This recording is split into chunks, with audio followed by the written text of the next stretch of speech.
welcome to the deep dive. Today we're digging into something pretty interesting. It's King Charles's recent throne speech, the one delivered in Canada's Parliament. And our source for this is actually a YouTube video transcript. It gives a very specific interpretation. Yeah, this source, it makes a pretty bold claim right off the bat. It says this speech, even though, no names were mentioned, Right. it was clearly directed, it says, at demonstrating Canadian sovereignty, kind of pushing back against what the video calls a bully to its south. Which they interpret as Donald Trump. Exactly. Yeah. Quite explicit in the source's view. So our mission today is really to walk through the highlights of the speech, but specifically as they're framed by this source. We'll look at the themes, the history bits, and how this video interpretation connects it all. Yeah, basically giving you the analysis from this source without you having to wade through it all yourself. Exactly. Getting the essential takeaways from this perspective. So we'll be exploring things like national unity, economic changes, the environment, Indigenous relations, all through the lens presented in this particular video. Okay, great. So let's unpack this. The source starts by setting the scene in Parliament. What did it note there? Well, yeah, the transcript we looked at, it kicks off by mentioning a standing ovation for King Charles. Okay. But then, like you said, it immediately jumps into its main point. The claim that this speech, despite, all the formality, was clearly a speech from the throne directed at Donald Trump. Wow, yeah, that's quite the claim to start with. What makes the source so sure it was directed at him? Well, the video argues the whole point underneath it all was to show the world Canada is free, Canadian is sovereign, Canadian is true. It reads the speech as Canada really planting its flag on its values, standing up, as they put it, to the bully to itself. Right, which they explicitly say is Trump in the U.S. Exactly. That's the interpretation offered. It's fascinating, isn't it? Taking a formal throne speech and reading such a specific geopolitical message into it. So accepting that framing from the source for a moment, how did the king actually begin the speech itself? The opening, as highlighted by the source, was very much about unity and hope. The king's quoted saying, "It's good to be here in Parliament with Canadians all united in hope." Okay. And he mentioned feeling a deep sense of pride and pleasure being there, seeing Canadians finding a renewed sense of national pride, unity, and hope. So positive start, focused inwards. Did he touch on, the global picture, the challenges? Well, absolutely. The speech, according to the source, definitely acknowledged a deep sense of uncertainty and these unprecedented global challenges: peace, stability, economy, climate change. Usual suspects. Right. Right. But the source points out how the speech then quickly pivoted. It highlighted Canadian capability, saying communities here have the skills and determination to bring a wealth of solutions. Ah, okay. So framing it not just as problems, but something Canada can actually tackle. Exactly. Setting a tone of resilience, maybe. Yeah, that makes sense. And the source mentioned the speech went into Canada's history and identity, too. It did, yeah. The king apparently referenced the history, noting it was nearly 70 years since a sovereign first opened Parliament. 70 years. Yeah. And the speech detailed Canada's changes since then, repatriating its constitution. Which, just for clarity, that was 1982, right? Bringing the Constitution fully under Canadian control. A big step. A huge step, yeah. The speech emphasized that move towards full independence, Canada's growth, and how it embraced its British, French, and Indigenous roots, becoming this bold, ambitious, innovative country that is bilingual, truly multicultural, and committed to reconciliation. That phrase, full independence, the source picks up on that. It does, and the source notes how the speech then talks about the role of the crown itself, not just historically, but now, as a symbol of unity for Canada, representing stability and continuity, and standing proudly as a symbol of Canada today in all her richness and dynamism. And this is where the video loops back to its main interpretation again.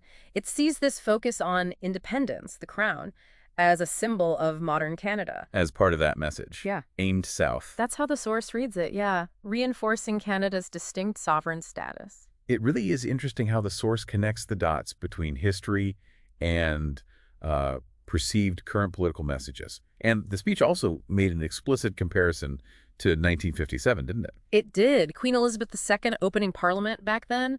The speech described the 1957 context as, World War II being a fresh, painful memory, the Cold War heating up, freedom and democracy under threat. A difficult time. For sure. And Canada was emerging then as an economic power, a force for peace. So how did this speech link that past moment to now? Well, according to the source, the speech presented today as another critical moment. Similar themes, really. It mentioned that democracy, pluralism, rule of law, self-determination, freedom, Yeah. they're still valued, still need protecting now. And it also pointed out the system of open global trade is changing, and Canada's relationships with partners are evolving. So the source sees this parallel being drawn, Hmm. navigating global uncertainty then, navigating it now. That seems to be the connection highlighted, yes. Okay, drawing on history to frame today's challenges. And the speech also acknowledged that Canadians are feeling anxious right now. It did, yeah. The source flags that the speech recognized many Canadians are feeling anxious and worried about the drastically changing world. Which feels very true. Definitely. But then it reframed it, presented this anxiety as an incredible opportunity. An opportunity, how so? An opportunity for renewal, to think big and to act bigger, and specifically for the largest transformation of its economy since the Second World War. Wow, okay, so that's where the economic ambition really comes in, framed as a response to the uncertainty. Exactly. And a key line the source pulls out here is the king saying that all Canadians can give themselves far more than any foreign power on any continent can ever take away. Okay, that line definitely sounds like something the source would connect to its main interpretation, right? About standing strong. It fits that narrative perfectly, doesn't it? The big economic goal mentioned was building the strongest economy in the G7. The group of 7 major economies. Ambitious. Very. So how did the speech suggest Canada achieves that, being the strongest G7 economy? Well, the source details several specific steps mentioned in the speech. Things like creating one Canadian economy instead of, 13 separate provincial, territorial, federal systems trying to mesh. By removing internal barriers. Exactly. Barriers to trade, labor mobility. The source notes the speech actually put a number on the cost of those barriers. Oh, yeah. What was it? A reported $200 billion each year. Wow. 200 billion just from internal stuff. That's staggering. It really is. The speech also mentioned bringing in legislation to remove the remaining federal barriers by Canada Day and working with provinces, territories, Indigenous peoples on these big projects of national significance. Okay, so collaboration is key. And to speed things up, creating a new major federal project office. The goal there is apparently to cut project approval times way down. How much? From what's often cited as around 5 years down to 2. That's a big cut, while still meeting standards. Yeah, the speech stressed upholding environmental standards and, crucially, constitutional obligations to Indigenous peoples. It's about streamlining, not cutting corners. That it. And the source adds that the speech mentioned aiming for cooperation agreements with provinces and territories within 6 months for a one project, one review process. So trying to get everyone on the same page, make things more efficient internally. That seems to be the idea, boosting economic strength and sovereignty through domestic action. Makes sense. And you mentioned earlier, the environment and Indigenous rights were also big themes. Yes, presented as absolutely core to Canada's identity. The speech apparently highlighted Canada hosting COP15 in Montreal. Right, the biodiversity conference. Yeah, which led to that big global agreement protecting 30% of lands and waters by 2030. And the source notes the speech talked about the government's plan to protect more of Canada's nature than ever before. New parks, marine protected areas, conservation. And the commitment to rights, both charter rights and Indigenous rights. Definitely underscored. Protecting charter rights and freedoms, and really emphasizing advancing reconciliation with Indigenous peoples. In what way? The source highlights a focus on the economic side of reconciliation, creating long-term wealth and prosperity with Indigenous peoples. Okay, were there specific examples of how? Yes. The speech detailed doubling the Indigenous Loan Guarantee Program from $5 billion up to $10 billion. What's the aim of that? To help Indigenous communities become actual owners in major projects, so they benefit directly from development. That seems significant. It is. And the speech also stressed being guided by the principle of free, prior, and informed consent, FPIC. Right, the principle that Indigenous communities must consent to projects affecting their rights or lands. Exactly. For nation-building projects, it's fundamental. Yeah. This whole section feels like Canada asserting its own values, its own path internally. Let's circle back then to the source's global interpretation. How did the speech position Canada in the world, according to this video? Well, it apparently brought back that Queen Elizabeth quote from 1957, "No nation can live unto itself." And the source sees that as Another clear message aimed at the U.S. is the interpretation, reinforcing that Canada is distinct, interconnected, not isolationist. Okay. And the king also stated, according to the transcript, that Canada has continued to set an example to the world in her conduct and values as a force for good. A force for good. Standing strong, distinct, setting an example, it all fits the source's narrative. It does seem to align. In the ending, there was a quote from the anthem. There was, yeah. Specifically referencing, as the anthem reminds us, the true North is indeed strong and free. Strong and free. Can't get much clearer than that for the source's argument, I suppose. Pretty direct. And the king's very final words to the MPs. The source quotes them as a direct call to duty.